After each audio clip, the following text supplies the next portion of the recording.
Welcome to You Mad Huh, a podcast conceived out of brotherhood and presented with love.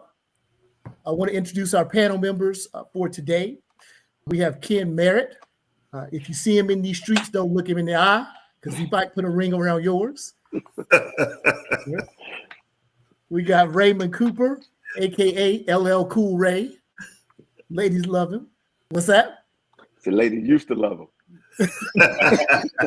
That's right, Ty. There you go. I got you. I'm looking out for you, Ray. I got you. Ray. We've got Tyrone Bond. He's still getting residuals from New Edition. We have Courtney, Alston Wilson, and Khalil Latimer from Glow House Agriculture. They got greens, beans, potatoes. They got all that. Look them up. And then we have Alex Newsom. I'm not going to be hard on Alex, man. Alex is an Army Staff Sergeant. He's currently serving with the United States Special Operations Command. He's also a member of Kappa Alpha Psi fraternity, as well as a recent graduate of Fayetteville State University. So we welcome everyone to the pod this week. Excellent. Yo. All right. And we have a good list of topics today. We're going to cover DEI and affirmative action, kind of what are their differences, and why has the country turned that into something that it's not. We'll also cover USAID and USDA canceling funding. Khalil and Courtney will be able to speak to that and give us some firsthand information on what's going on with that. And then we want to talk about DEI in the military. We saw a few generals get fired because supposedly they were pushing DEI too heavily. So hopefully Alex can speak to that as well. We'll have some Q&A portions to this. But we're going to dive into the DEI and affirmative action first. And the thing that sparked this is I saw a video online and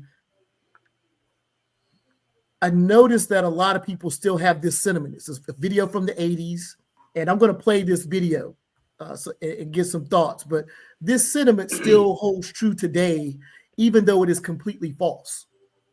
Completely false. I'm so sick and tired of this chip that you're carrying on your shoulder. We have bent over backwards. We have done backflips to make you feel equal. And yet we've done everything. A perfect example is in the federal government. If you and I get the exact same rating for a position, do you know what? You get it. And do you know why? Because you're black. So that is the sentiment that I used to feel back in the day. Whether it was in school or in the work environment. And I still hear people say that today. The best person should get the job. It shouldn't be based on race. But I wanted us to dive into this because Ken, he has a lot of firsthand experience with DEI in the workforce. And I know that several people on this panel tonight have experience with hiring. And everybody here has been in the work world. But the facts of that is that is just not a true statement. It's not based in fact. And it bothers me every time I hear it. I actually talked to a friend of mine this week who is actually a MAGA guy.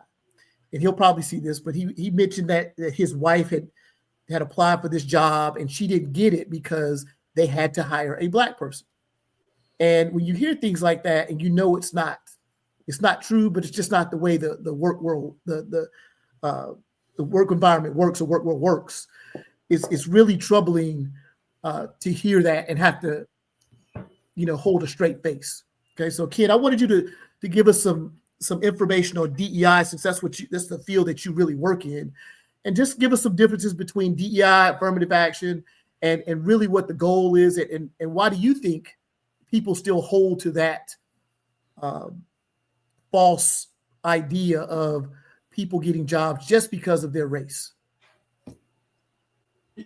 Yeah, Pete, and I always have to control my emotion around DEI, even though it's part of my day job, because especially when people take some of these those type of positions, because I owe so much of my career and where I am to the fact that there's a company back in the early 90s who decided they were going to invest in having a more diverse workforce and look for leaders to kind of fit what they saw as a vision.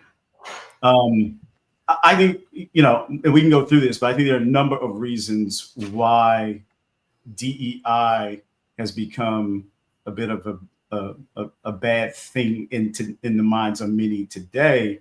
But focused specifically on that video and that sentiment, that one, honestly, I see it far less today than I see a much more prominent rationale, which is,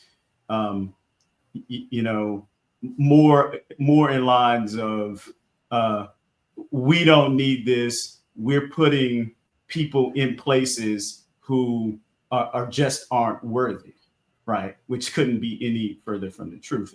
Back in the 80s, when this conversation, when that video was filmed, it was a little bit in reaction to affirmative action, which was put in place to kind of hold to account federal and government agencies, as well as companies that got money from the government to improve equality in the workplace. And that effort was measured. So, like, in other words, if you wanted to continue to get grant money from the federal government, you needed to prove that you had moved the needle on Black employees in your company. That, for the most part, in corporate America, kind of has dampened. Like, there aren't as many numbers-based requirements as they used to be. Now, on college campuses, has that changed a little bit? The affirmative action case that was overturned a couple of years ago by the Supreme Court, they did kind of look at numbers and suggest that there was something inadequate about it that made them overturn it, which again, I would disagree with in the worst way. But for the most part, today's world isn't even about numbers. It's more about sentiment, right? And I just want to spend a little bit of time describing what DEI is, because I think people on both sides, whether you're pro or anti, get confused in what we're even talking about, right? First, when we talk about diversity, I know we think about race, but we also need to think about background and experiences and thoughts, and having more of that stuff in the rooms that matter than has always been the case. Next, equity, the E. Equity is if you believe that everybody doesn't start in the same place, and especially those of us who are systematically, due to history, had a farther a farther race to run, then shouldn't there be places, investment, ways of closing that gap? That's what the E is about. And then lastly, the inclusion. And what that I was for was to make sure that we all did better in making sure that perspectives, not just mainstream ones, but all perspectives, thoughts were being brought to the table. So DEI was really developed over the past, say, 30 years that has really progressed. In the 90s, it was only about diversity. In the early 2000s, it was diversity and inclusion, right? In the last 5 to 7 years, they added the E, because in many ways, again, if you believe that there needed to be diversity and you believed in more inclusion, then you had to suggest that equity programs were necessary to close the gap between where we are and where we should be when it comes to having equality in the workplace. Okay, excellent. And just to point out, in terms of the difference between the two, or something that I've noticed, is that DEI is more so initiatives, yes, whereas affirmative action was codified. It was written in the law. And I think people misjudge the law of affirmative action. They always have.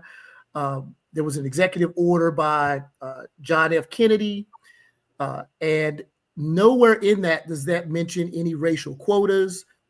It says specifically that government contractors should take affirmative action to ensure that applicants are employed and employees are treated during employment employment without regard to their race, creed, color, or national origin.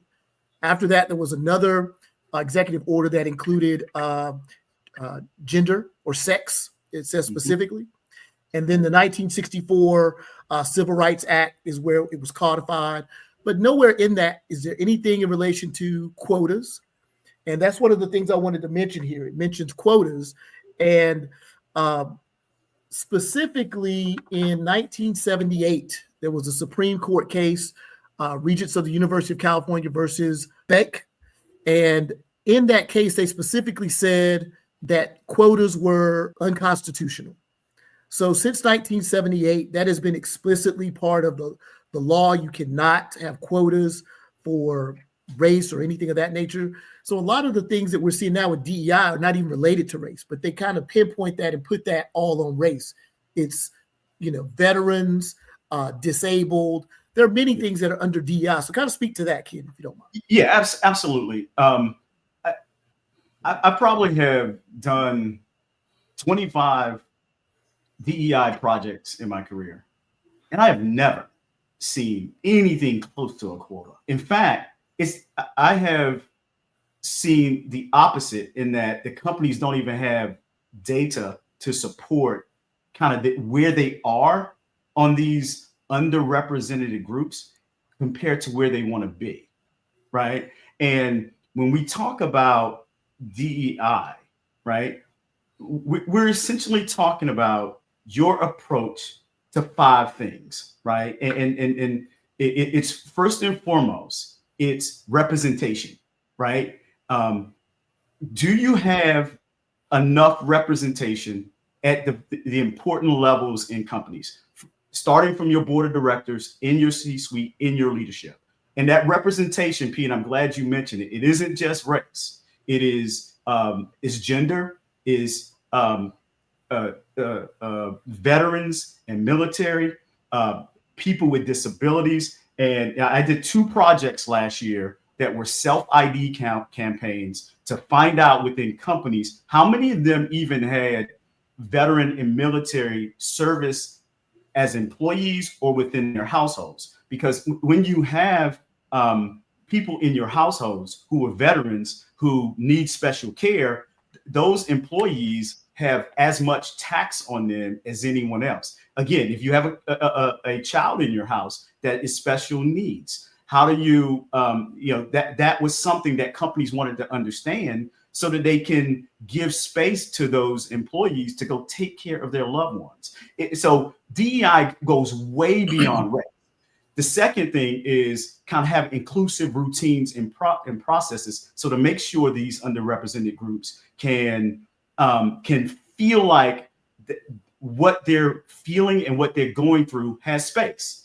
There is the ADA, right, which is the American Disability Act, which is celebrated in July of every year. And that was meant and put in place so that if people with disabilities, and disabilities range a long way, right, ranging from, there's studies that suggest upwards of 45 to 50% of employees today have some form of disability, right? And what the ADA was put in place for was for people to have a chance to celebrate, name their condition, and be able to get support and respect in their workplace. So July is disabilities, people with disabilities month in many companies, and have companies understand and celebrate that was part of what DEI programs pushed. Another thing, professional development, recruiting, retention, in so many of these places. And if you think about it, if you represent an a group that has been discriminated against, you are much more likely to leave your company or to not get promoted than people who haven't.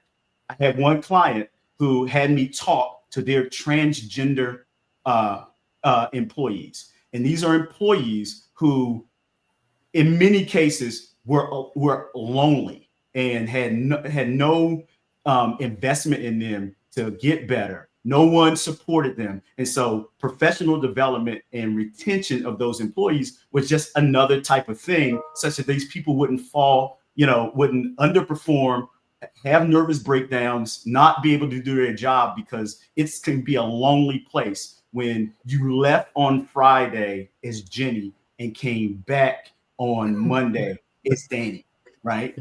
Yeah.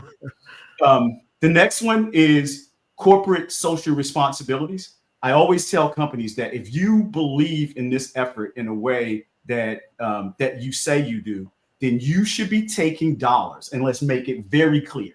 Companies always invest in their communities. And the way that shit works today is if you are a leader in the company, you get to pick where the company is investing. If you have a child in the local boys and girls club in your community, you give money to that org. You give a check and you have your company give a check. And that doesn't in underrepresented communities enough. And so part of DEI programs was to say, if you're going to invest in communities, then you probably ought to send some of that to the underrepresented, the Hispanic communities, right? Or Native communities, such that they can foster and flourish like others. And then the fifth one, and so representation, inclusive routines, professional development, and social responsibility. And the last one I'll talk about is supplier diversity. And that is making sure that if you run a company, that there's a certain piece of your spend that's going to these underrepresented groups, right? Because the way communities get changed in every society around this country is through entrepreneurship. And how many companies how many small companies in these bigger organizations, their wealth is tied to contracts with that bigger company. It could literally be hundreds, if not thousands, in their portfolio. How many of them are Black owned or women owned or Hispanic owned? If you really want to make a difference and do something to improve equality, then you need to invest in those businesses as well. So I know that was a long explanation, but when people talk about DEI, P, you said it best. They're initiatives, they're efforts. There ain't no fucking quotas that anybody is talking about. It is efforts to make sure that equality is advanced in the corporate world. Okay. So we've got a lot of business owners, management level people on this panel. Why don't you all chime in and just give us some information in terms of what you see in terms of hiring? Do quotas ever come into play? Is the hiring process, does it all start with just the merit first? Is the person capable? Because we hear that a lot. They're hiring people that are not qualified. I hear that all the time, and I'm just like, dog, that is not the way it works. I don't know any Black person that gets a job because they're Black. No, that's the complete opposite of the way it's been working. They were not getting jobs because the media would have you to believe that. Right. Exactly. So I want you guys to chime in. But the opposite happens, right? Absolutely. Correct. All the time. Correct. No doubt about it. So P, my organization, when the DEI initiatives came on board, they changed several things within the hiring practices to make sure, from a skill set, you have to have the education criteria, you have to have the experience criteria, but they implemented making sure that you have a diverse pool of candidates, right? So as Ken was talking about, you make sure you have a representation of a female candidate. You make sure you have a different culturally background candidates from African-American, Caucasian, Asian, Latino, etc., to make sure that you gave opportunities to have these people to sit before you and interview for these positions. So that's one thing they did. And then another thing they did was they took a look at key performance indicators with regards to what's going on in our community. So for one, it was, African Americans have higher instances of stroke and diabetes. So you take a synopsis of what's going on in your community and you make that an initiative within your organization to make sure you close the gap. So some of these companies, and I think a lot of us probably have had interaction with them, but Ken is right. They put their monies with regards to where their initiatives are, and it speaks volumes and creates opportunities for your employees, your board members, people within your community to see what you're doing. It's just not talk, right? They're living it. Breast cancer awareness. They have mobile mammography mobiles that go out in underdeveloped, well, not underdeveloped, but underprivileged communities to make sure they can have screenings. They're food deserts. They make sure they go to places where there are food deserts within the city and make sure there's availability of fresh produce and food. So it's a lot that ties into it, but everybody doesn't talk about that aspect of it. Right. And if you're with a forward progressing organization, these are things that they do every single day because it's been intertwined within the corporate entity of who they are, what they are, and how they service the communities which we function. Right. So Courtney, I want to ask you from your perspective, you're a small business owner, you and Khalil work in the same organization to develop it. But why don't you speak in terms of your hiring processes and what you see? What do you look for in employees? And does race is that ever the determining factor as to if you hire somebody? Well, most definitely for us, because we're trying to create an environment where we're teaching Black and brown people in our community that agriculture is important and how fresh food plays a part in our day-to-day, in our healthy lives on the day-to-day. Khalil can speak a little bit about our hiring process, but we tend to hire, Paul, your kids worked with us this summer. We tend to hire youth because we don't have that footprint as Black people in the supply chain at all in agriculture or in hardly any industry as in ownership. We're always the worker, and we're taught to be a worker 9 times out of 10 or 10 times out of 10. So we really focus on giving someone the opportunity that may not have been introduced to it, may not know about agriculture. They may think it's just about farming and just bringing them into the supply chain. So and I think one of those things we were just talking about, it's just it's a false narrative. And it's a way that white people perpetuate that they're just smarter than us. And it's just shit. It is. And that's all it is. It's like we hired a Black because, come on now, we know we've taught them all of these things. Let's go back all the way to Timbuktu, universities, Mansa Musa. Think about it. Like, it's just a way for them to perpetuate it more and more, that they're smarter, that their ice is colder, just all the bullshit, all the rhetoric that they have on a day-to-day basis. And we know that the white experience here in America is a particular experience. And it's one that's merited on nothing earned. It's unearned advantages. So before go ahead. No, continue. Yeah, when they're saying, this Black got this job because, no, first of all, that the corporation's owned by white people, okay? They're going to put their white people on the boards, okay? I think Raymond's very courteous to call them Caucasian. They're not even from the Caucasus Mountains, Raymond. They're white. Since we're talking about races, white people are going to win the race every time. So it's just perpetuated. So before you jump in, Khalil, I want to say something just real quick. Yes, I love Courtney. You can take rich flakes every week.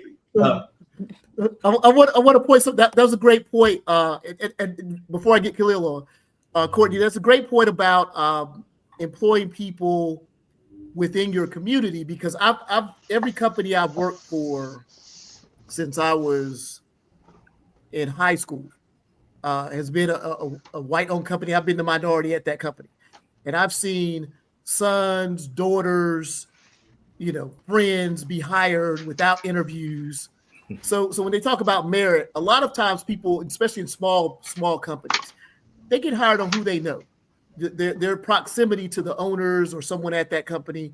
And as we know, in our community, we don't always have proximity to businesses like that. So didn't want to jump in, but Khalil, go ahead and speak to maybe the hiring and what you guys look for in employees and just that whole experience? Yeah, I mean, for me specifically, it comes down to who can get the job done. I don't care about black. I would prefer to build up, my own community, because obviously I would want the opportunity myself too if I was capable. But I want to hire who can do the job best, because as a small business, we have little room for error, I would say. So it is a lot of trial and error, but I try to be efficient as possible. So yeah, I mean, a lot of people we do work with are black, and I try to hire the most capable black people. I mean, we do our due diligence as far as hiring those people. But like I said, I think the biggest thing for me is like who's going to help us actually grow, and like who's going to bring the most value to us, regardless of what race they are. But I will say, double-sided. I come from my job before this was in a more corporate setting. It was for a black-owned company, and it was the same environment. It was like, what value do I bring to this company, regardless of my race? Who's going to get the job done the best? And I think that has helped us the most too. Like I said, we do hire a lot of black people, and we do hire a lot of younger people, but it's job dependent. So it just depends on what the job is that we need done at the time. So yeah. Okay, excellent. Ty, I know you own a couple of businesses. Same type of sentiment on your end? Well, with us, hasn't been on that scale. I say, like when I had my Pure Clean franchise. Honestly, my employees at that time were called white folks. Okay. To the Caucasian won't do it. It's okay. But, It's okay. They but, gave us every name in the book. Yeah. We accept every name they give us. It's there okay. you go. But at that time, that was a little different situation. So you took who you could get. It was more of a labor-intensive job. So it wasn't on the big scale. But my wife, she deals with. She has a company that she deals with, and when she does her hiring, again, it's not even a consideration. You go through the process, you go through the interview, they're all the same, and so it's definitely not based on color. So that's not, to me, that's not, we don't have the luxury of doing that. We need the best, best employees you can get to do the job. So, so it's not one of those situations. Yeah, Alex, I'm not sure how it works in the military, but do you have people that work under you at this point? Yes, I do. Okay, and how does that work in the military? Do you get to interview and do they go through that process and you get to decide who you bring on under your command, or is that just a sign? So for me, it's a little bit different. So for me, I'm in the special operations community.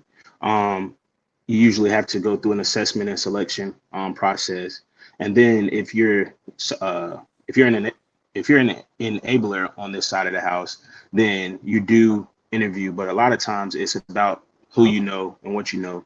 But I have seen people be hired based off the color of their skin. The only thing is it's not the color of the skin that we have. Yep. Yeah. So for me, it's not many of us. My last unit, I'll talk about that, where I did have soldiers. I was a platoon sergeant. And then I went to take an S1 shot, in which I was an NCOIC, but I was also the only Black person that worked there. And just off of the strength of me being Black, it was a tension that you could cut with the knife. So added pressure. Yeah, in the military, there are certain DEI things, but it's not like in a corporate setting where we have something called equal opportunity, where you'll go to a school, and if someone gets they feel they're discriminated against in any way, shape, form, or fashion, they get put under investigation, and you as the equal opportunity officer will be the one that kind of handles that investigation. Another thing that I would say in regards to that program is, I'm from the country. I'm from Ahoskie, North Carolina. I grew up in Bladen County. So in Bladen County, I dealt with a lot of like racism and discrimination. But I will say I've faced more discrimination while being in the military than any other job I've ever had. Mm-hmm. And with me being an equal opportunity leader, me going to that course, it changed my whole perspective on the military, because you have people in there talking crazy. You got people in there that are white, Black, every color. But the ones who have the most to say are usually the white people, and they want to speak on your experiences and experiences that you have, not the ones that they've lived. So in the military, it's a little bit different, like I said, but we do have issues, and people do get hired based on race, but a lot of times it's not ours. Gotcha. Excellent point. Yeah, we want to dive into that a little bit later. We're going to have a Q&A with you, because I remember when we talked with when Rich was on one of our segments, he mentioned QC Brown and how he was supporting DEI initiatives, and that's why he got the boot. And I kind of wanted to see how that, how you felt about that being in the military. But we're going to dive into that a little bit later. So, King, you had something? Okay. Yeah. I feel like I gotta say this because not because we are alluding to it, but just there is a undertone in this conversation broadly. Business is not a meritocracy. It's not. So we need to change somehow that as a paradigm. It is very biased all over the place.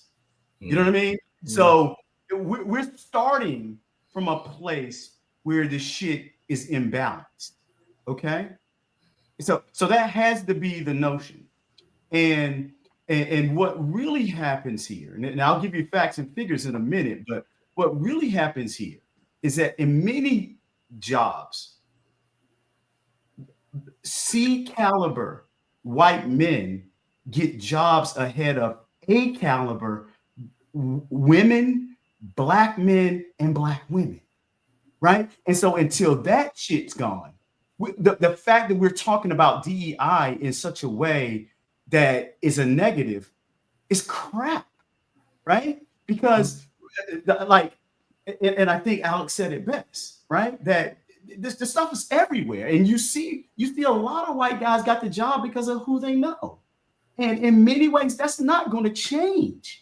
So we have to put in policies, programs, and processes to make sure that people don't go to their biases, right? And so this is a fallacy that we have to stop. We have to call it out, right? A lot of what we're seeing out of this administration is that. It's that. Absolutely. And so the opposite, when you don't have DEI or initiatives and programs to move things forward, the fallback that's always happened in our country and in our business world and in our society as a general is nepotism and cronyism.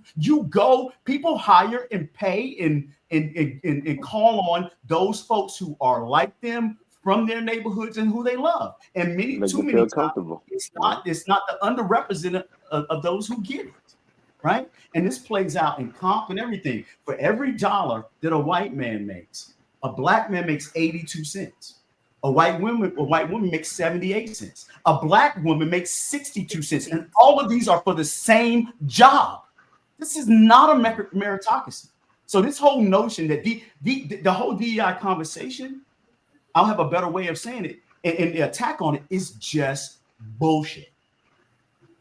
I agree. Well, Now, do you think the way you look back on when DEI became a big thing during the pandemic, when we were all at home, all of a sudden companies had to pivot, so instead of companies doing it because it was the right thing to do, or it was in their business plan, it was something that was all of a sudden pushed at one time, and so everything was capped. We were captive. We were at home. George Floyd was going on. Yep, George Floyd. Black Lives Matter. The marches, and so to me, I think that's the way that it was out there going on, the isolation, just what was going on around it. I think it makes it easy for people who don't want to get into these facts that we're talking about to point at that and say, okay, it was done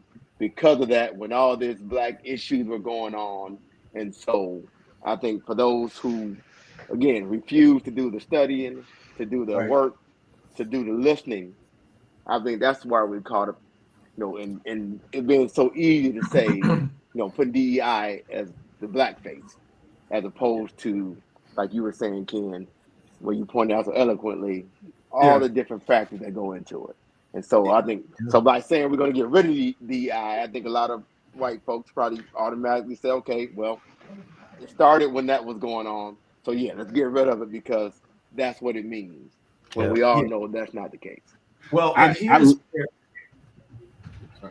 Yep, go I was ahead, about to Alex. say, I literally just had this conversation today where I don't really think that it will go away because a lot of people don't understand what it is, like you said earlier.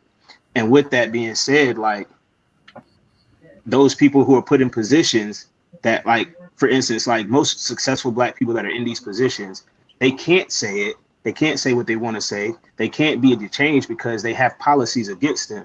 And they made Yeah. all of those policies when the Black Lives Matter thing was going on, when George Floyd was going on. So like the notion around it changing is very hard because the people, and then you get people that are young. Some of them don't understand the discrepancies of the wealth gap, the discrepancies that we are starting behind. So I think we have to teach them too, because even us, a lot of people can't say anything. Like for me, I'm in the military, so I can't get on social media and argue with somebody and say what I may want to say. And then, you know what I'm saying? So I agree. So yeah, and I do think there's what Ty Alex getting at. We're facing a backlash of really white men losing ground, Yeah. right? Because in the old world, every opportunity that came to them, they were first in line for. And what DEI and what changed in so many things suggested is that, wait a minute. Can we find some ways for other folks who are qualified? Come on, now, just use your common sense. Get an unqualified person that look like me or you, get in a job and last in that shit any more than an hour. You know what I mean? Right. That doesn't even make sense, right? It's because somebody will immediately, because even when you get there and you're qualified, you're facing microaggressions like Alex just talked about. Oh yeah. So Yeah, it's true. it's fallacy. So have in terms of DEI and affirmative action, what will the benefits and negatives kind of be to both of those? And them not being around, will there be any benefit? If Rich was here, he'd probably say everyone is equal at that point. There are no biases, right? That's probably would. Don't get on me, Rich, for that, but he probably would, or Jason. Why can't everybody just be equal? But we all know that in this country, that's not the way it works, and it hasn't. So in terms of those things, when they go away, what will the negatives be, and will there be any positives? I want to Go say ahead, something Courtney. on that one. Go ahead, Courtney. I think the negative is that it pacified us because they continue to still give us the rations. You're not running the companies, like you're not all in the Senate, you're not all in the House of Congress right now. It's still the same people running the same show. So I think the positive that could come out of it is that we continue to build our own. Right. I think that's what's I going to continue happen. to stop, Yeah. and we continue to stop going there and look at ourselves and believe in ourselves and the strength that we have within. Right. Like they said, God is within. We need to pull God out from within us and stop going to white zaddy. Right. Great point. Great point. So I think we could all agree that this narrative of making America, going by merit. We're going back to merit. It's a meritocracy. Is just kind of a false narrative that no one here buys into, and the facts don't back up that there were quotas that were giving people jobs or skin color. It's never been like that. And like I said, every company I've ever worked at, I think almost every company I've been a minority within that company, and I've seen some people that it was questionable why they had their position. If you know what I mean, like highly questionable. So that's what when I hear those things, and I look at my experiences in over my life, I'm just like, dog, this is not even close to being accurate. And these people know this is what I kind of feel. I'm sure they know it too. You see, they see what we see. It's just admitting it is kind of hard sometimes for people. You know, they don't have that excuse any longer. So I don't think I've ever. I was just gonna say, I don't think I've ever sat in a room and felt like there was a minority in a role because they were just given a position. But the contrary, I've sat in a room and felt like that plenty of times with there you go. people. And that's the thing. That's a weird conversation. Like that the conversation is manipulated to make it look a certain way. Yeah. And how old are you, Khalil? 30. You're 30. How old are you, Alex? 29. I'll be 30 next month. Okay. So you guys are like 25 years younger than us, but you still have the same experiences that we have at, 50, 55 years old. Right. So those things have, for me, I thought they were excuses. One thing I want to say before we move on, I remember when I was in high school and I would always hear white kids say, I didn't get into Carolina because they had to have, some black people, or I didn't get into state.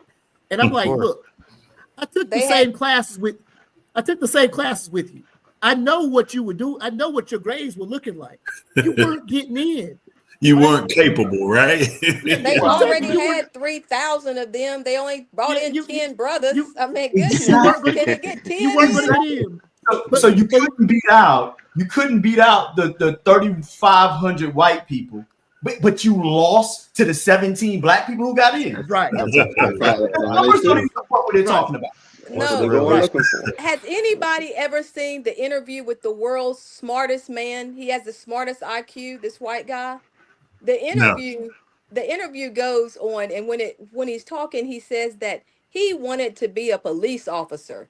But that's when the affirmative. Now he's the smartest man, I guess, in America. I don't know, in the world, with his IQ. Now he says he could not be a police officer because the black people got to score X amount of points more than him. All the slave patrol out here in the United States. You mean you couldn't go anywhere and get to be one of them? You out of all the people, the black people just took you out by the points that they gave them. Come on, let's be real. Right. Yeah. And another couple of things. You got to look at the population of this country. We're only about 12% of the country. You can't tell me that black people are just taking everybody's jobs across this country. It's not even enough of us to do it. It's just not possible. But that's just something that there are companies who want to do DEI in areas who had every good intention, and they couldn't hire a black person because a black person ain't going there. You know what I mean? Like for example, if you were in Iowa or like some of the places, Vermont, and you really wanted to increase your diversity, you wanted people to look different. And think about it, they come to ask you, would you move Ty from Detroit to Vermont? You taking your family to Vermont? No. Exactly. Is Ty bringing his family to Trinity? Is he bringing his family to Trinity, North Carolina? I serve on the board in Randolph County. I don't think anybody would want to move here and be a part of the White Sea. Seriously. And when you try to get them, like I always tell them, you try to get someone to come in under you or behind you to serve on boards or to take director positions. But then I'm like, it's uncomfortable. The room is uncomfortable. If you're the only one in the room and it's 100 people, God, how am I feeling welcome? Yeah. What can I say in this room? Nothing. Right. What can I say? Yeah. And even if when you leave that room and go home, if you don't live in a neighborhood, it's perpetuated. It's not only in the room, it's in the community. You know what I mean? Yep. Yeah, and then I was about to say, just to piggyback off of what he said, and then when you're the only person in the room of color, you kind of bear the weight of everybody. Oh yeah, you represent the whole race. The whole race. You represent everybody, and a lot of people they don't have the strength to do that. But that's unfair too, right? That's it is. That's totally unfair. You can't carry the weight of the race because of you and your performance. But that's what they put on you, right? Mm-hmm. Correct. So if you don't perform or you underperform, that's it. Yeah. Yeah, white people Great. don't do that. They And then Johnny, they, Johnny, and Bill's Bill. yeah, Whatever and if he you don't F's up, it perform, don't matter. Ain't got nothing to And, do with Great. the and rest of the Johnny can community. screw up 4 times. yeah, and if you don't perform, now we have an issue with DEI and Yeah. letting these Right. people in these roles. Exactly. Exactly. Now, one last point to that. I mentioned that, some people I went to high school with and how they would, make these excuses. I've met a lot of very smart people in my life. When I went to A&T, North Carolina A&T State University, I met the smartest and most ambitious and brightest people I ever met in my life, even to this day. It didn't matter and I met people that went to, big schools and they were, Black people that went to PWIs, Carolina State, whatever it might be. And then they were smart people, right? But I haven't met anyone any smarter than the people I met at A&T, and definitely not nearly as ambitious as the people I met at North Carolina A&T. Not to put any other school down. I went to Central as well, North Carolina Central. So I've seen both sides of this. I've seen, people that didn't want to do things, and people that do want to do things in life. And those people that get in those spaces are not there just because of their race. They're there because they can do the job. They have the skill set. They have the mental capacity. So that's why it bothers me so much, because I know people that have climbed that ladder and gotten to certain levels. And some of these people are on this podcast today, right? All of them, as a matter of fact, everybody on this podcast is super successful. So, that's how I know that it's a lot of BS. Go ahead, Quake. Yep. Well, see, Paul, I have a theory with that also, right? It's a misconception because people went to these predominantly white institutions that they feel as though they're smarter. Well, the majority of the people that I know or that we know that went to the HBCUs, they went there because they wanted to be there. Yes. Right? We weren't trying to fill anybody's numbers for these PWIs. We could care less. Right. And the smartest and the brightest went to these HBCUs. Just because you put the stamp of a UNC or Ohio State or Michigan and feel as though you had a better education, that's crap. That's crap. This is one of the negatives. I'll let you go. Then this is a big negative right here, Pete. But go ahead. Yeah. I was just saying I was going to piggyback that and say that that comes into effect when it comes into entering the workforce and these corporations who have a chokehold on every industry. Are looking at these schools like, all right, Carolina, he went to Vanderbilt, he went to Columbia. They're not looking at NCAA, and they're not looking at the brain power that we have on our own. They're looking at, you came from this institution. I know that you come from this family, which is a bias. Yeah, which is a bias. Yeah. And why I'm a big proponent of DEI programs, that when I talk about investing in communities, right? Because the top companies who really wanted to move the needle know about the HBCUs and went to the HBCUs. My career, I would, you guys know this, but you know how the house I grew up in and the way I came up. And I came through and I got an internship because GE wanted they wanted Black people to come into the company. And I was a diversity intern, and that changed the trajectory of my life. You know what I mean? And so there's certain companies know this, and this is the part that is the biggest impact. Because I'm glad you went here, Quake and Khalil. I think the biggest negative of the affirmative action and the crush on DEI is, if you guys think about it, when we applied to A&T, right, all of us, it was a hell of a lot easier to get in, right? It was a hell of a lot easier to get in because there were fewer of us who even had someone to kind of tell us about college, right? So A&T, by way of example, in 2010 had 10,000 students in 10,000 applications, right? This past year, we're up to 14,000 students. There were 45 30,000 applications. Yes, sir. And the average GPA of an out-of-state student, and make no mistake, only 22%, whatever it is, can be from out of state. So you're talking about 30,000 students who are Black trying to go to A&T had an average GPA of 4.6.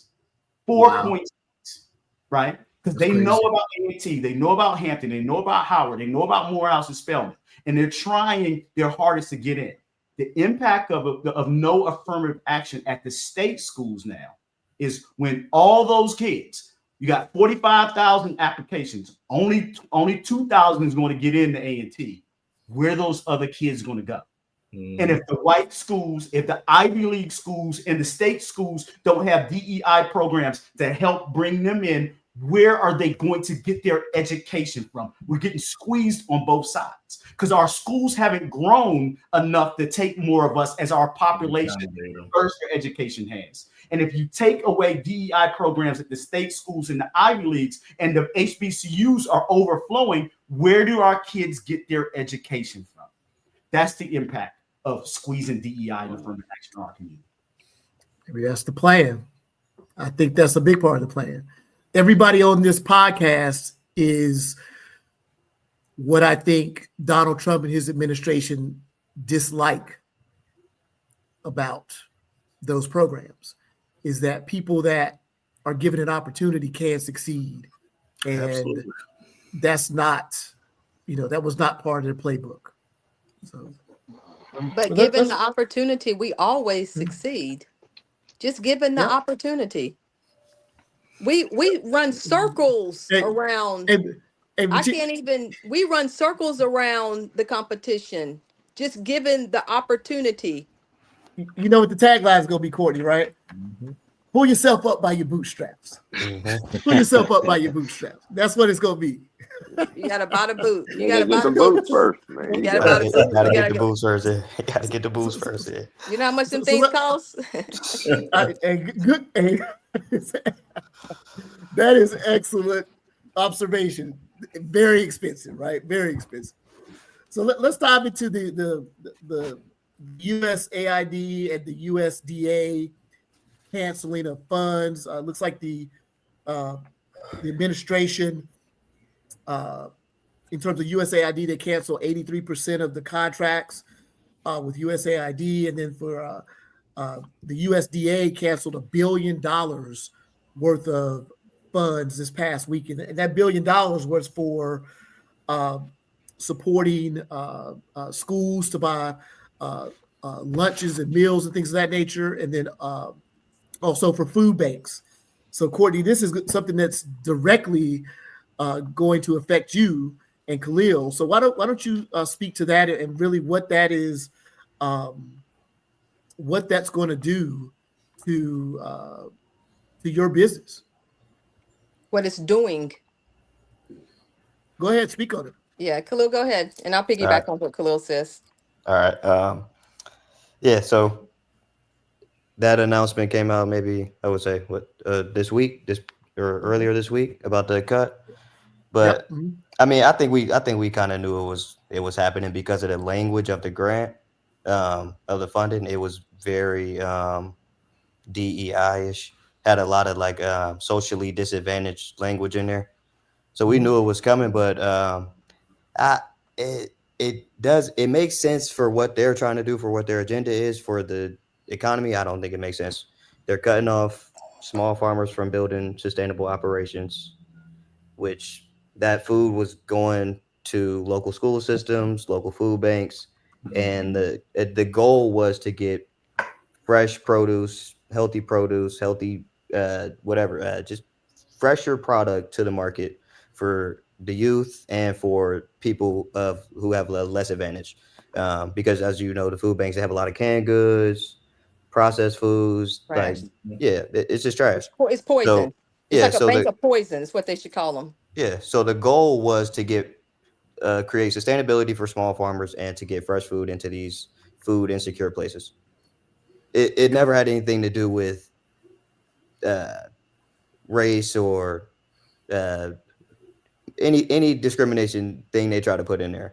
And I think it gets confused because of, like I said, the language in the grant, and the language specifically says socially disadvantaged. It doesn't say black, white.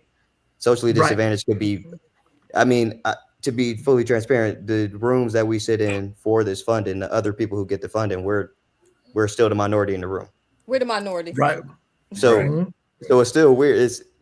And we have to go to a white organization to get the funding from. So Right. the So we still USDA, have to have to tap dance. yeah, the USDA passes it to another white organization, and that white organization disperses it to other white organizations and us.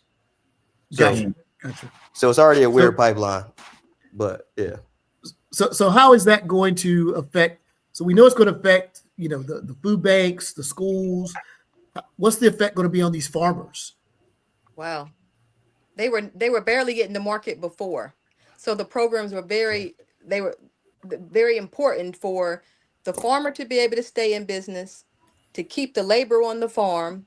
And then at some point it was building infrastructure for some farmers this past year. It was getting equipment because we don't have equipment as Black farmers. It was able to purchase pieces of land. Blacks only own less than 0.5%, which is 98.9% white people own land, which that means it's wealth. Let's pay attention to that again. 98.9% of white people own land in America.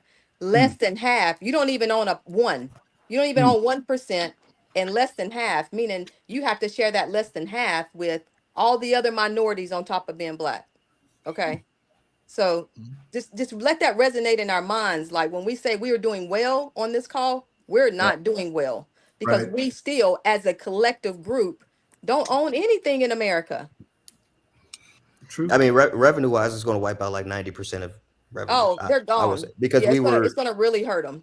I think those programs were a big purchaser. It's hard to introduce something like that and then give somebody that much business and then just cut it off. I think that's a weird because now concept. they've ramped up. Now they've gotten excited about And they having built a their weekly operations. sale.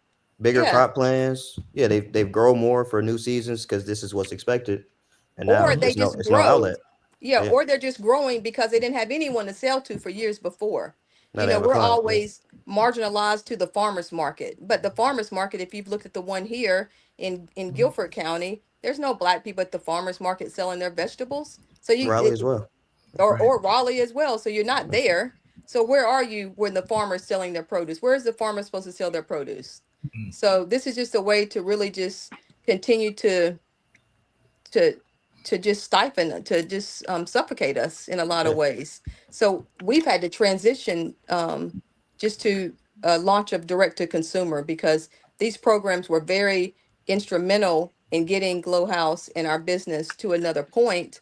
But it's like they changed the game. My parents always said, once you're getting something and they think you're doing better, then they change the rules and they change the game. Well, this is just happening to us. I mean, it's real life.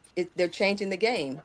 And Gotcha. where's the farmer really going to fit in? But other than the farmer, where are all the other people in that supply chain? How are they going to fit in? Right. So these effects are things we're going to see hit down the road, 6 months, a year. I think we're going to see the impact. But I guess the question is, what will the overall impact be? Because Alex, you're in the military. Some of the things that USAID was doing would foster goodwill in certain parts of the world. How are these things that seem as though they won't affect our country directly because we're saving money? Where do you guys think they're going to impact us in the long run? I think me personally, I think it's going to be a negative all the way around. But what do you guys think?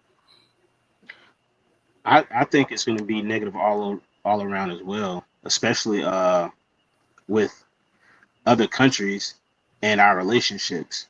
People are going to look at us like a joke. Right. So I think that's the biggest impact, just relationships, because we're looked at from a military standpoint and government standpoint. Even though we have what's going on in the government, we're still looked at as one of the powerhouses of the world. So with them cutting off everything, all of the funding, there's sometimes will impact not even just missions, but everything. Like I said, the relationships is the big thing that I feel from my viewpoint. Right. And Alice, don't you think that's like the term is soft power? and so, having, that like sometimes in a naive way, we think we got to flex our muscles with some kind of physical force, so bigger military, big spending, when quite honestly, it could be the small spending of buying someone off or doing something with the resources that we have to kind of improve the relationship so that we can succeed, right? Is that the way you think about it as well? Yep. And with the agriculture thing, I think that they would probably agree too. Like even when it comes to humanitarian efforts that the military assists with, that's a big thing that we do that people don't hear about in the everyday news. Everybody hears about the big wars and stuff, but they don't look at the little things that we do to help other people. Right. And I think we cut off humanitarian aid to Ukraine. That's some that's cold blooded. Yeah. Go ahead, Courtney. Oh, we cut it off to Sudan as well. Sudan. That's cold blooded. Yeah, They're really they don't have jack. Yeah, they don't have really jack. Come on, yeah. So it's going to affect our community. I can say Absolutely. at least 3 or 4 people on this call. Your communities get this food. So from Celia Phelps to Mount Tabor to Mount Zion, all of these huge churches and the communities in the Piedmont Triad area, Winston-Salem, High Point, Greensboro, Asheboro, all of these people are affected because Glow House, we were there every week giving vegetables. And even when the program stopped, we still gave vegetables. So it's going to affect our health in our community. Just when we were getting to see a benchmark of successful health outcomes with lower blood pressure, A1C's going down. We were just getting to the crack of changing the dynamics in our community this past year. And now look where we're going. Courtney, you're exactly right. Food. I was gonna piggyback on that, but the health disparities are that gap is gonna continue to widen.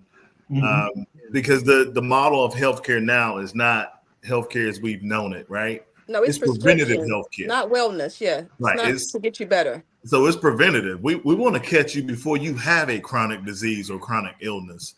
But if you can't get fresh fruits, fresh vegetables, and fresh foods, now we're going to depend on these sodium laced, fat laced, triglyceride laced, GMO, pesticides, herbicides. Just think that we were getting vegetables from these local farmers that pick 24 to 48 hours before Glow House sends it out to your table. You think about that. Wow. Yep. Mm-hmm. Yep. Like So Courtney, like Chris Rock said, though, there ain't no money in the cure. No, Right. but we have to still perpetuate that in our communities. We have to still, regardless of who is giving us something. Like I said, the church, we have to change the narrative. We served over 40 churches in this area, but not one of the churches has called us to say, hey, we have a donation to give you guys so we can get vegetables again next month. What can we work out? Everyone's just calling saying, hey, what you got? We're so used to begging. But we got new cars, but we live in these fancy neighborhoods, so we call each other. So why can't we bring a Thai plate around to get vegetables if we're feeding the word of Jesus or all of that religious part to it? We do ourselves a disservice in our communities. Pulpit pimping. Wow, Yeah, we pulpit pimp all the time. We go there for 2 hours and get nothing. Yeah, you may get the word of God, but in the return of things, look at the community. It's gone to shit. Now she's preaching. Barely paid for the preacher. Wow. He's preaching.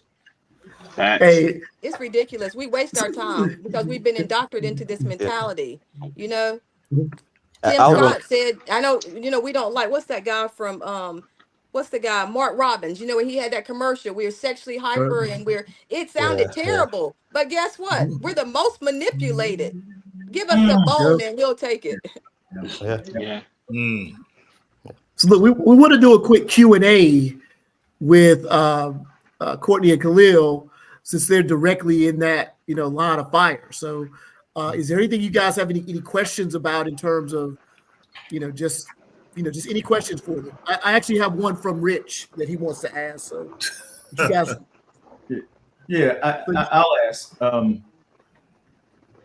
When you think about the changes coming, have you had a chance to go through like some scenario planning, right? That if things get worse, what that looks like, and how much worse can they get? And, that's part A of the question. And part B, any idea what your intervention or what you need to kind of keep moving forward as things get more challenging?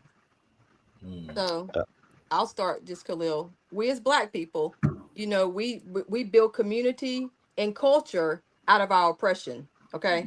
Mm-hmm. So we already know what I call in my family. We know how to tuck, duck, and roll. I'm not waiting on them to tell me. We never waited on that. We've been investing our money that we put back. We're investing our money in promo. We're investing our money in advertising, marketing, photo shoots, hiring models, buying reefer trailers, buying whole tractor trailers of insulators and boxes, and creating a whole new plan. Because one thing we don't do is we don't sit around and wait. I know that's not what our culture does. We're innovative, we're thinkers, we're critical thinkers. So we just move with the tide. We never waited on the tide to lower and come back. Let me say that to you. I'm a 6th generation. Khalil's a 7th generation. This didn't just happen by night that we stored a century farm here in Trinity for over 150 some years. If our ancestors waited, then we would be in the world of trouble right now. So we're continuously moving. So Khalil, I'll let you piggyback on all those other questions you had. Yeah, I think that we always had the feeling of this is too good to be true. So we were like, Always. I think we've always been building a plan around going direct to consumer. So we didn't want to have any ties to any government funding, venture capitalists, anything like that, to where somebody could just kind of cut our water off. Gotcha. But so yeah, we have put together our own launch plans, rollouts, press releases, and our focus now is direct to consumer, opposed to doing any contracts. Of course, we'll take on the contracts when they come. We won't turn them down, but yeah, we just don't lean our business into that because it's too risky, I would say, to try to depend on something like that for us. Absolutely. So, love it. Yeah. All right. So I got a question from Rich here. He asked, in the midst of the cuts, has the administration offered any different sources of relief, or how to acquire additional different sources of relief? So let's talk about essentially, these. Oh, go ahead, Paul. I was going to say, essentially, have they given you any direction in terms of other funding sources? Okay. It's early. That's all I want to say. But yeah, it's let's very go back early. to old administration. Old administration acknowledged us and they named us the Rural Partner Network host for the Piedmont Triad area. It was huge. I was on panels with Secretary Vilsack traveling. It's all a dog and pony show. You're just up there. You think you're getting something, and they just wag it. They send you to all these meetings. We're at the White House. We're at equity and inclusion committee meetings and reports in it, all kind of long tables with all these Democrats and Republicans, and working on the farm bill and working with coalitions, and it's a show. It's a show. No one A lot of really wasted ever time. showed up. Khalil hates those things. Okay, anytime I say, Khalil, we got to travel to, he's like, I'm not going. You go, because I want to get back here and get the bag. I'm all focused on the bag. Right. Okay, so the old administration, the new administration, it's just it's all a dog and pony show. It is. So quick question. You mentioned that minority farmers get the scraps, right? Rations. So a ration. So are these cuts going to hit white farmers the worst in this whole thing? Are they the ones that are really going to suffer? Or? They got brothers, sisters. No, you understand. They got generational, so they can lean on something that we can't lean on. Okay. Yeah. Gotcha. They But got I a will say, grandpa's trust. They got something else in the bag that they can lean on to get them through these hard times, Paul. We don't necessarily have that. Our parents are tapped out. Our grandparents are tapped out. They may have never had in some situations. Yeah. So the fallback that they have to cushion them we don't have those. We don't have those luxuries. Yeah, I agree. Gotcha. It's no time, it's no space to, or it's not any like holdover funding. Like if you don't have the capital, you might lose your operation. It's like as simple as that. Like even when we had a stream of revenue coming in, I'm talking about $1 million. No bank would give us the money. Not Yeah. even to the point where we were conscious about letting all of our money flow through mechanic and farmers. They wouldn't even give us money for little simple cars. Use your $100,000. Well, why would I be banking and giving you the money to grow interest to give these other loans to these other people? Always the same thing. Truist, they all got the Lying same about, yeah. issues. You Mhm. haven't been in business long enough. We're in Yeah. business 3 years. You don't generate enough revenue. Well, here you go, $2 million. I mean, what do you want us to do? Right. We're never good enough to be at the Yeah. table fully. Okay. I've So been to the bank and they told me our funds were frozen and they lied to me. I They wouldn't fought even it. let I went, Khalil get our own money at the bank, and it's our yeah, money. So we yeah. stopped banking with the bank. Yeah. so the height of the hurdle, as you attempt to jump it, they just raise the height of the hurdle, They right? just Yeah. raise it every time. Well, and they don't even have to raise it all the time. I think one of the great things that Courtney said is when you start generationally behind, right? You're always you never really caught up. Mhm. Right. Try to catch your breath. Some of the parameters that I bet they post, because I've been around banks and companies and financing, all my career, and they have their hurdles of things they look at, and for a same kind of acreage from a white family, just the fact that their generational worth that not this generation earned that 3 generations ago or 5 or 8 generations ago had puts it in place that when now they look at it, one's just way past the hurdle because of that generational wealth. Yep. So the cost of capital, the cost of all those kind of things is always harder for us. Always. Yep. Yep. We just have to create our own, you guys. It's just all about creating your own. I want to jump into that was great information, Courtney and Khalil. I really appreciate it. So let's jump into the military and DEI, and I want to touch on this specifically because we've talked about it a little bit before with Pete Hegseth being named the Secretary of Defense, and this claim that recruiting dropped because of DEI and all these complaints about DEI in the military. So glad that we have Alex on, and he can kind of speak to this firsthand. So when they talk about those things in terms of military and DEI and the negatives, what do you see in the military in terms of DEI? What has the impact been in your estimation? I think the removal of DEI. So we have people that get put in position, and these people are not really on the ground. They go straight into leadership positions, and then they're cleaning up what people before them did. Like they're getting the baby already grown, right?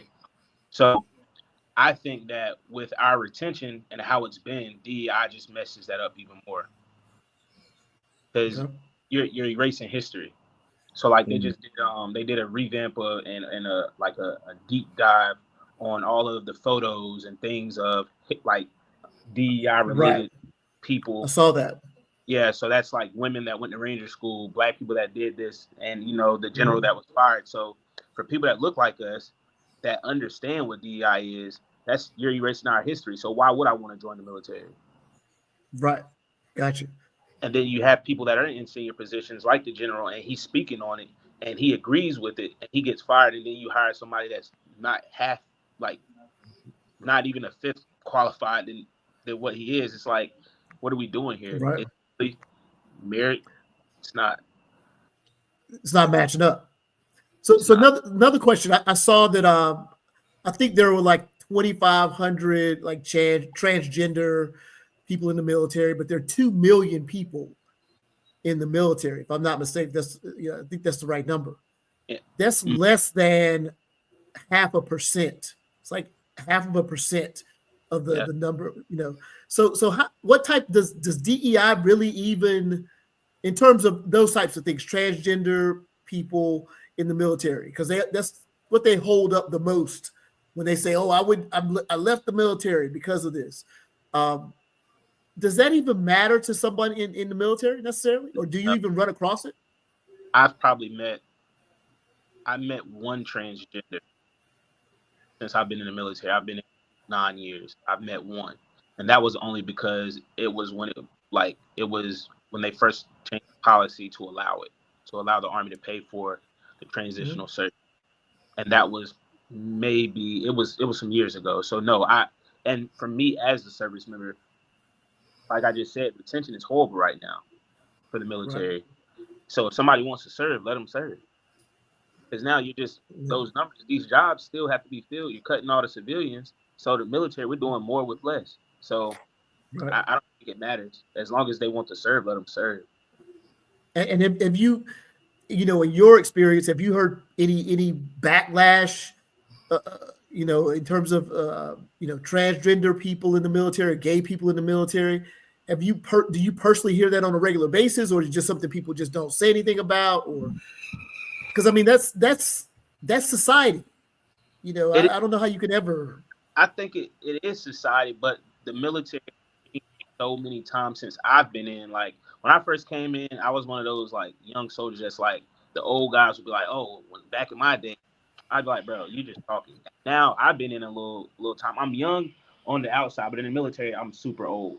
But yeah, like no one talks about it because it's like you said, it's society. I think people are talking about it now because people are being to get out because of how they feel. Like I may not agree, but that's not me. I don't think that people should have to go through something. That's their livelihood. They're putting their life on the country like somebody else. Yeah. Gotcha. Now, another thing we mentioned is the firing of the leaders of color and a female general as well. How did people receive that?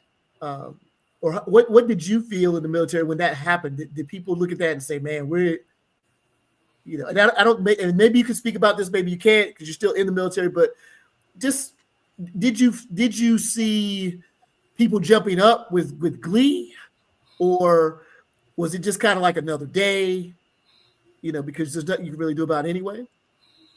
So I'll speak to it a little bit. What I've seen, I think for Black people in the military and minorities in the military, it's a small, like you're tight knit. So like on Fort Bragg, and I'm AG, so I'm a 42 Alpha. I probably know 90% of the 42 Alphas. Is that small? So we're tight knit. So when people of color are put in these positions, we look at it as like motivation. That's what that's his fault for people to be in these positions. And then with that particular leader, he was all for it. He wasn't just like in the military, all skin folk. They pushed the opposite. Well, when you get someone that like being themselves and authentically them for it, you want that. So then when that's taken away, it's like a smack in the face. When you go through so much on a daily basis anyway. Like I said, I was the only Black person in my unit for a while. So I'm here. I work with like SF guys. So it's literally all day, every day. They're saying the little jokes that are funny and stuff. But then if I say something, I'm just an angry Black guy. So that's heartbreaking for people like myself. So it's talked about, but when you can't say to a leader, you can't do anything about it because you're disobeying orders and going against policies. Right. So the military is not much different than corporate America. It sounds like, from what I can tell. Yep. So we're going to do a Q&A. I was going to say we're going to do a Q&A with on the military DEI. So go ahead, Courtney. Did you have a question, or you just wanted to point something out? Or I just want to ask a question because you said the woman leader. Yep. So what's a woman leader? I'm trying to get somewhere with this. What's that mean? Who is she? Who is she? She was a female that was in leadership position. That's all I'm trying to get across. I'm not trying to put her in a box, but the point is she was one of the few generals that was. Was she Black? Was she white? What was she? She was white. She was actually she was in the Navy. She was in the Navy. Yeah. Yep. She was the first female within that position. So she was just one of the few people that Trump fired, and apparently it was QC Brown. He was the chairman of the Joint Chiefs of Staff. He was Black, and he was replaced with someone that was retired and was less qualified, to say the least. He didn't even have the minimum requirements for the position. they removed the judge advocate generals from the Army, Navy, and Air Force, which were critical positions to ensure enforcement of military justice. Yep. So they fired not just DEI, what they would consider things related to DEI, but they fired people that, responsible for being overseers or watchdogs, essentially. So, they're kind of tearing every pillar of society down to a degree, it sounds like. What do you feel about the cuts to the military? I think Hicks said he wanted to cut 8% from the military budget. Are you guys spread thin right now? I have been tackling that all this week. Literally going, we have these things called UIC, which is like a unit. So we've been going through every unit in our command, seeing who gets what type of pays, if they're qualified to get the pays and everything, because it's so much that's going on right now where I don't get it. I don't. I feel, if it was used and abused money, I get it. But you're still, people are getting paid for things that they actually do. Now, yeah, there are some that probably shouldn't be getting the money, and we deal with those people.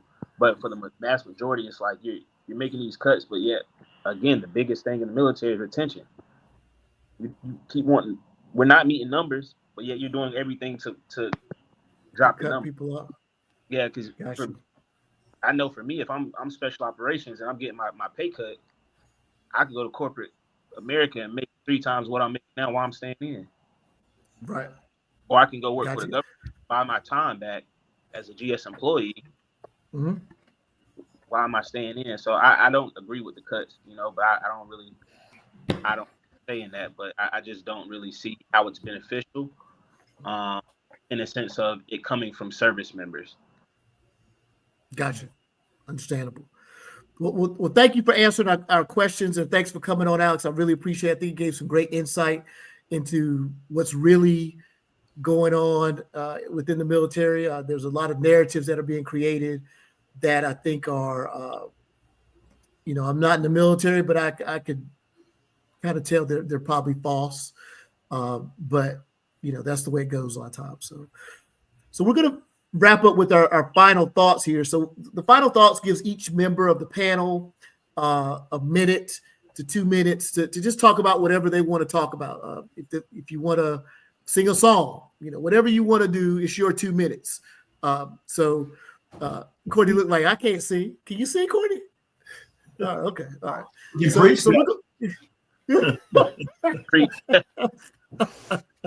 I come from a musical family.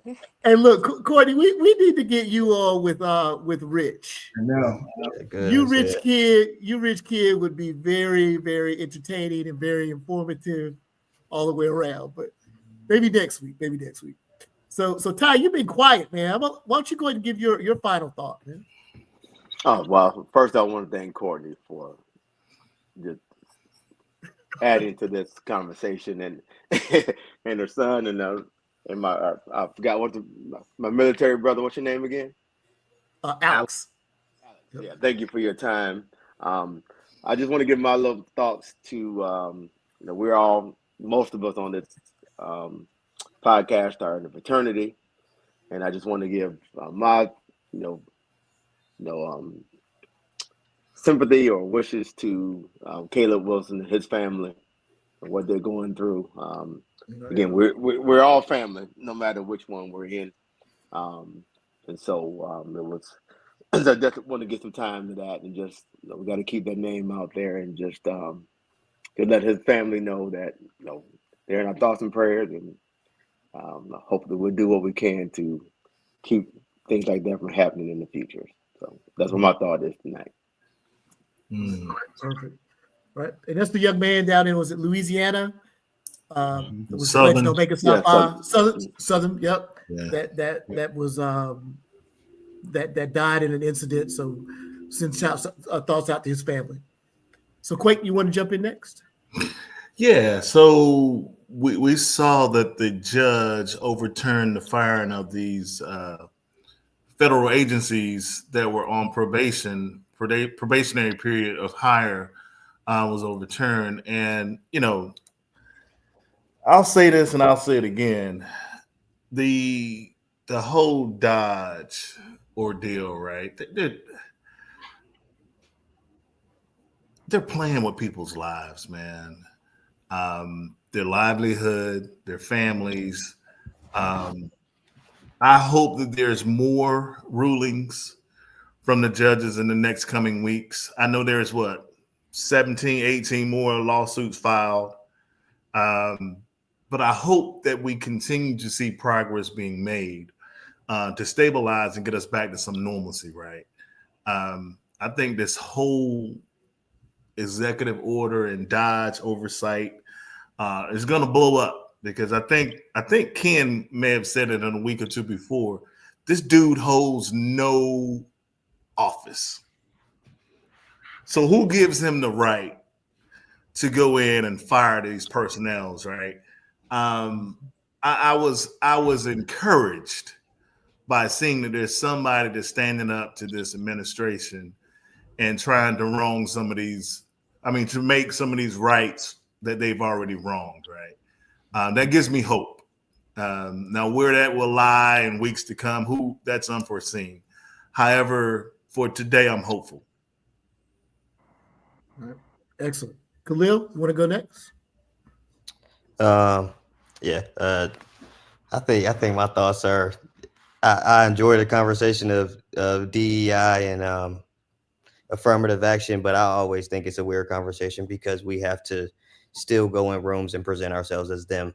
We still can't go in and be comfortable and be ourselves. And so I don't understand really the point of it because they get mad because we're in the room, but when we're in the room, we still have to be as they are. So it's a weird conversation. It's a weird place to be in. I don't like it. I go in Courtney knows I sit in these rooms authentically me, and whether it works or not, it is what it is. But I just encourage more of us to be ourselves, and if they don't like it, they don't like it. If they do, it's a lot of money out here. It's a lot of opportunity. So you don't always have to go through their pipeline. There's always ways around it. Yeah. Gotcha. Alex? Yeah, Khalil, you said a mouthful. I was gonna get to that. Like when I present myself in these rooms, I'm always me. And when you're the only one that can be you. So if you know you're not a part of that DEI, you know that you work to get where you at. Sometimes you shouldn't have to worry, but we still do at times. But like Miss Courtney said, I come from a background of faith and belief. So I just want to leave people with what's for you is for you, and can't nobody change that. So we all been put here. This was a great conversation, and everybody is pretty knowledgeable of what's going on. So as long as we're teaching and paying it forward to the people that come after us, hopefully they can be the change and we can be the change as well. All right. Excellent. Courtney? Thank you guys for having me. As told Paul, I thought it was a guy show. So thanks for having me come on and give my thoughts. And these are all just my opinions. I tell people that all the time. These are opinions and thoughts and feelings that I have. And I just say stay connected. Stay at a place in life where it's a peace and a stillness where you can hear. Our ancestors, they are transitioned, but they are here. And they are just as more powerful now than they've ever been before. So find your peaceful place and find the voices that you hear, channel into them. And let's break away from this system. Let's finally join together. I was in a group today and someone said, all kinfolk aren't skin folk, or all skin folk aren't kinfolk. And that just rubbed me so bad because that's perpetuating what we already think. We don't work together. Um, I just want us to all to come together and look at the bigger picture of things. We spend trillions and trillions of dollars in this economy. These white folk ain't got it without us. Okay. So let's figure out ways that we can get it ourselves. We got A&T, agriculture and technology. We have the resources. We just need to believe more in ourselves and empower ourselves more. So again, thank you guys for having me tonight. All right. Yep. Glad you came on, Courtney, for sure. All right, Ken? Yeah. So my final thought tonight is a bit of an apology. It's an apology for something that happened. Two statements that were made in last week's episode, because I feel like I owe it to anyone who watches this, whether you watch it, you've already seen it, or in the future, that I ain't gonna let no MAGA bullshit go unanswered. And two things happened last week that I feel like I should have stomped at the time and let it roll. First and foremost, despite what anybody said, Brian Stickney died because of the January 6th attack on the Capitol. And so when MAGA talks about no policeman died, that's bullshit. Number two, we don't use, when we shouldn't, and every time you're around me, I'm going to correct you, using words like retarded kids. That's bullshit. You can say developmental conditions, you can say neurological conditions, you can say many other words to talk about people with disabilities. But as long as I'm part of this, you will not disrespect people like that and that shit go unheard. So I apologize to our loyal listeners. And if any of our friends saw it and said and cringe, I'm sorry that I didn't slap that shit down when it happened. And so, but going forward, we'll represent properly. All right, excellent. Great points. I think we all kind of noticed those things as well, but excellent points, kid. So again, as usual, I didn't really have anything pre-planned. I did get to ride my dirt bike this week. We'll keep it a little light. For Ty Kid, I got to ride this week. I didn't do great, but I got out and rode, and I didn't have a full body cramp after this race. So that meant a little bit I was doing was good. But I guess that ties into, with the times the way they are, also just try to enjoy life. Because, dog, you can't, if you get too caught up in just this madness that's going on, you might stretch yourself into an early grave. So, find something that you enjoy, find something that you like, and, just do that every once in a while. Hopefully I can go fishing tomorrow, get to ride my dirt bike every once in a while, but you still have to stay abreast of what's going on, but also enjoy life, man. Because that's why you're on this planet, hopefully, is to enjoy life. Who knows when you're going to leave, so you might as well enjoy at some point. So, no matter what Elon does or whatever Trump does, or, if someone comes knocking at my door, I'm going to have some fun when they come knocking at my door. I'm going to make sure that if I go out, I'm going to be having some fun at some point. But either way, enjoy life. Don't let this stuff stress you into an early grave, especially you young men, Alex and Khalil, man. It's just part of being in America right now. It is what it is, man. But enjoy life. Thank you very much for joining, Alex. Thank you for your service. We really appreciate that. And I guess that's it. All right. Thank you for your service, Alex. Thank you all. Yeah, thanks everybody. We'll talk to you soon. The edit will be up soon. Or take a sip. Hey, Paul. All right. Yeah. Don't take a sniff. After they get off the break, Deep in your bones. Man, look, let me remove Ty. Let me just remove I got that, you man. smiling and feeling Look, good. 2 letters, Ty. That's it. 2 letters, man. I hope the people all right. open your mind. All right, we'll see y'all. All right. All right, all right. Y'all have a good one. All right. But if not, we'll say we tried. We didn't run.